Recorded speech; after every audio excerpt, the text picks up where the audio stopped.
존경하는 국민 여러분, 미래로 나가고 싶다면 지나온 과거를 당당하게 책임져야 한다는 말은 국제관계에서뿐만 아니라 국내 정치에도 그대로 적용되는 것입니다. 대의민주주의의 근간은 바로 책임 정치입니다. 국민을 대표하는 자들이 자신들이 만들어 놓은 결과에 대해 책임지지 않고 남 탓을 하기 시작하면 그 피해는 고스란히 권력을 위임한 국민들에게 돌아가는 것입니다. 이제 문재인 대통령의 임기가 반환점을 코앞에 두고 있습니다. 대통령은 자신의 국정 운영 결과에 대해 이제 온전히 책임져야만 합니다. 과거 정부를 탓하면서 빠져나갈 수 있는 시간은 이미 다 지났습니다. 집권 3년 차를 지나고 있는 문재인 대통령은 본인이 자초한 경제 위기를 피해가려 해서는 안 됩니다. 북한의 도발과 막말에 단 한마디 항의도 못하고 기승전 북미 대화에 매달리다 오리무중의 상황을 빠진 외교 안보 문제 또한 남들에게 책임을 전가할 문제가 전혀 아닙니다. 문제는 자신만이 옳다는 대통령의 오만과 독선입니다. 대통령은 그동안 야당과 언론이 경제 위기 또 안보 위기를 경고할 때마다 발목 잡기로 폄하하면서 마이웨이를 고수하다가 오늘의 이 사태를 초래하게 됐습니다. 야당을 대화와 협치의 파트너가 아니라 적폐 세력, 심지어 친일파로 매도하며 대결 정치를 부추기고 일상적으로 국회를 무시하면서 어떻게 경제 위기, 안보 위기를 극복할 수 있겠습니까?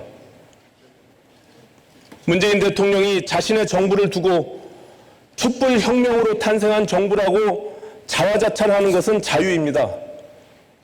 그러나 대통령이 자기 자신을 혁명 정부의 수반으로 착각하고 나만이 옳고 남들은 모두 틀렸다는 독선적인 자세로 국정을 대하는 순간 대한민국은 불행에 빠질 수밖에 없습니다. 바로 그 정점에 있는 사건이 최근 석 달간 대한민국을 블랙홀에 빠뜨린 조국 사태입니다. 존경하는 국민 여러분, 문재인 대통령은 지난 2017년 5월 10일 대통령에 취임하면서 이런 약속을 했습니다. 기회는 평등할 것이다. 과정은 공정할 것이다. 결과는 정의로울 것이다. 조국 사태는 대통령이 국민 앞에 했던 바로 이 약속을 정면으로 뒤집은 사건입니다. 문재인 대통령은 기회의 평등을 비웃고 공정과 정의의 가치를 짓밟은 사람을 끝끝내 법무부 장관에 앉혔습니다.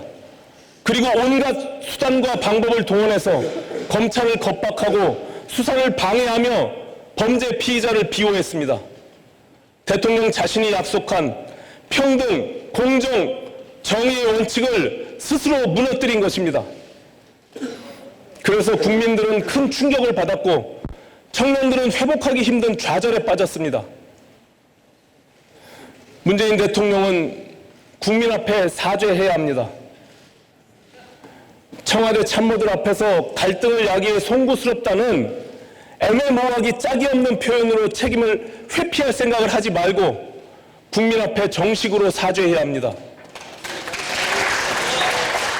애초에 인사검증 실패를 인정하고 지명을 철회했으면 조국 사태는 없었을 일이었습니다.